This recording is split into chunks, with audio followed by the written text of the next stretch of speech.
Hey, hey, hey, everyone. Welcome back to Strange Mind 6. I'm your host, Ruby, and today we're going to be getting back into the book of Superstitions, a handbook of folklore, myths, and legends from around the world by D.R. McElroy. But before we begin, I would like to ask that you grab your snacks, grab your drinks, or sit back and relax, and let's get to it, shall we?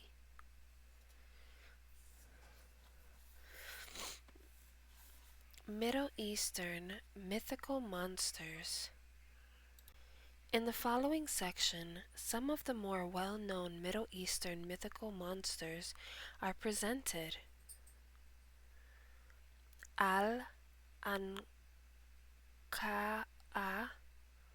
Arabia, and just a heads up, I might be saying these names wrong, so please forgive me if I do say them wrong. And if you know the correct pronunciation, leave a comment down below and let us know. Al-Anqa'a. Mentioned in ancient Arabian legends, this creature's name means the long-necked one. Al-Anqa'a is a giant bird-like animal capable of carrying away almost anything, including humans, presumably to eat them. It is not strictly a monster, but a giant man-eating bird. Sounds pretty terrifying. Al-Bamaut or Al-Bamut, Arabia. Although not strictly a monster, this beast is variously described as an enormous whale, bull, or elephant that carries the mythical seven earths upon its back. Al-Ruk or Ruk, Arabia. Another product of 1001 Nights, this bird was even more enormous than Al-Anqa'a and was capable of carrying off even an elephant and even rhinos. Al-Ruk gave his name to the European Ruk, a very large crow-like bird with a whitish face and bill that stands out prominently against its black body. To the ancient Persians, it was known as Sharuk and has various spellings. Anzu, Imdugud, or Zu, Assyria. Anzu is a golden eagle with the head of a lion, and he is the bringer of storms and wind. Anzu was involved in the continued attempts at the theft of the so-called Tablet of Destiny, or Tablet of Destinies, which would make whoever possessed them all-knowing and all-powerful, a true God. Why such powerful objects existed in the first place is inexplainable. Jinn, Persia, India, Arabia.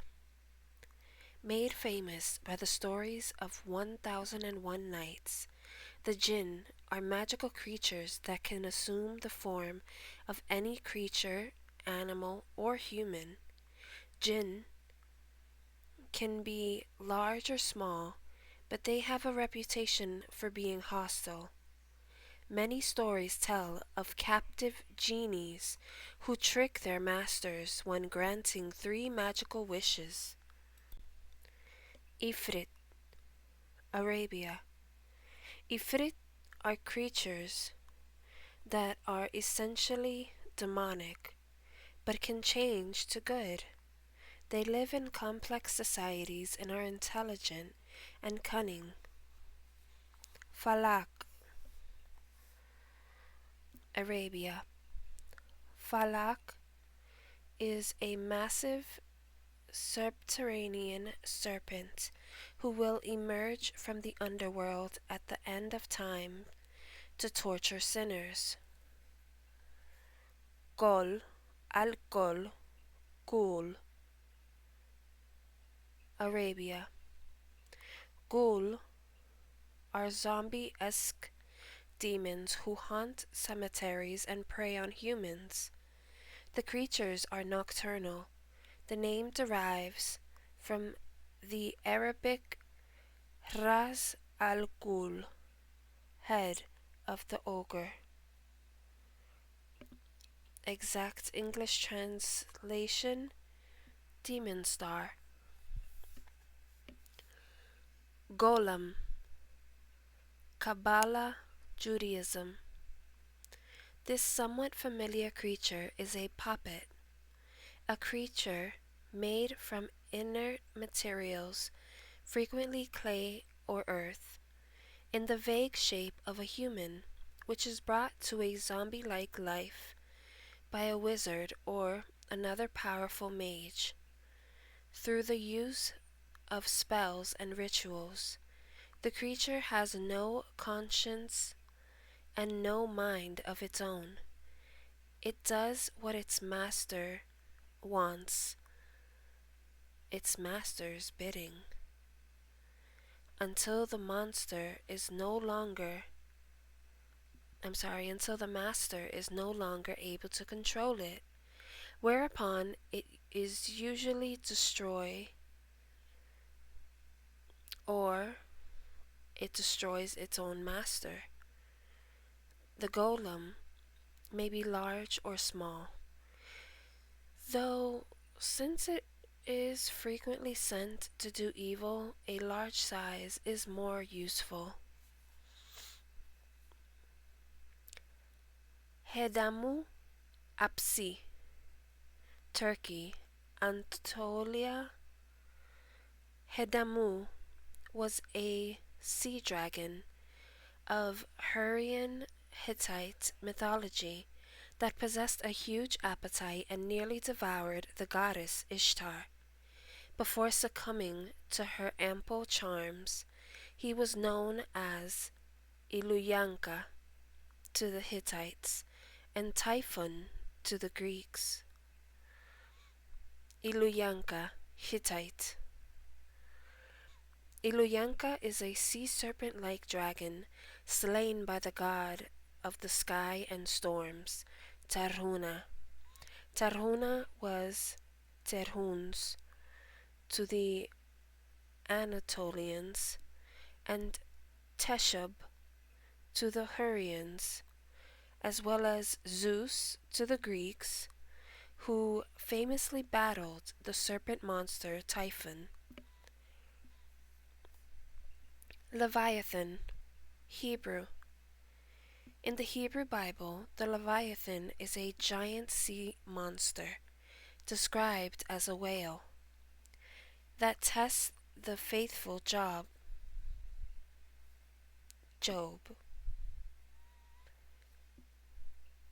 Ultimately, it is defeated by Yahweh. The monster correlates to the Canaanites, Lotan, the Greek Typhon, the Indian Vritra, and the Norse Jormungandr. These are all world serpents, an archetype that represents chaos and dually represents good and evil.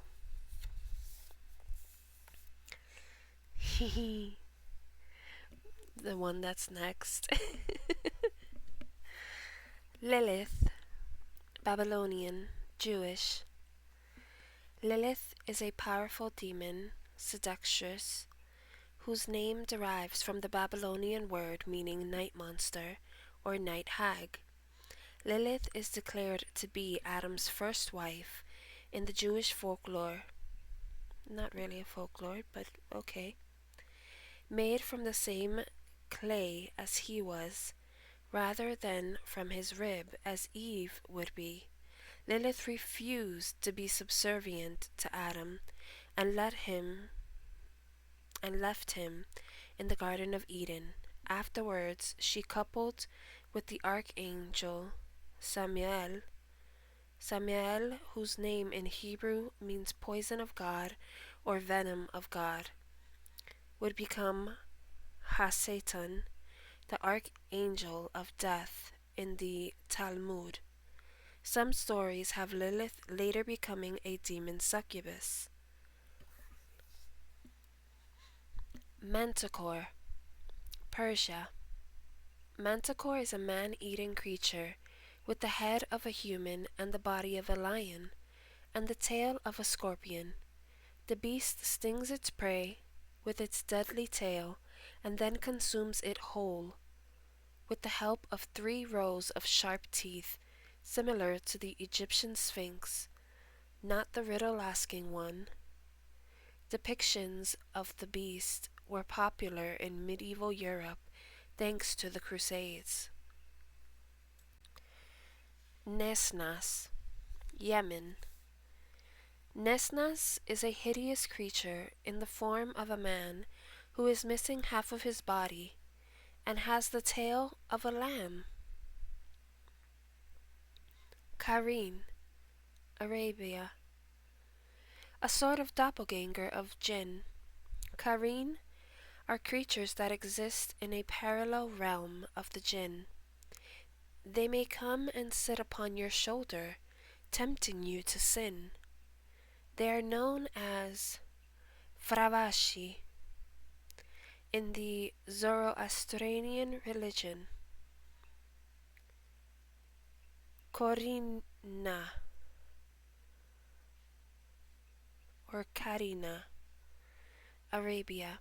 The equivalent of a succubus or incubus, this demon was said to be invisible to all, but those who possessed the second sight. These mystics saw the creature in the form of a dog or a cat. Shabas, Persia, Iran, meaning royal falcon. In Old Persian, Shabas was a huge eagle god that helped the ancient Iranians, an agent of good. It later